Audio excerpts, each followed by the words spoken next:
తెలంగాణలో సంచలనం సృష్టించిన ఫోన్ ట్యాపింగ్ కేసులో కీలక పరిణామం చోటు చేసుకుంది. ఈ కేసులో నిందితుడిగా ఉన్న సస్పెండెడ్ అదనపు ఎస్పీ నాయిని భుజంగరావును అవినీతి నిరోధక శాఖ అరెస్ట్ చేసింది. ఆదాయానికి మించిన ఆస్తుల కేసులో ఆయనను నిన్న అరెస్టు చేసి కోర్టులో హాజరుపరచగా న్యాయస్థానం జ్యుడిషియల్ రిమాండ్ విధించింది.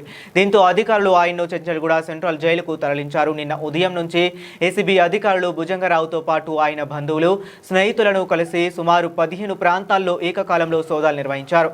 హైదరాబాద్లోని హఫీజ్పేట, సూర్యాపేట, నల్గొండ జిల్లాల్లో ఈ తనిఖీలు జరిగాయి. ఈ సోదాల్లో 5.92 కోట్ల విలువైన ఆస్తులకు సంబంధించిన పత్రాలను గుర్తించినట్లు ఏసీబీ అధికారులు అధికారికంగా ప్రకటించారు.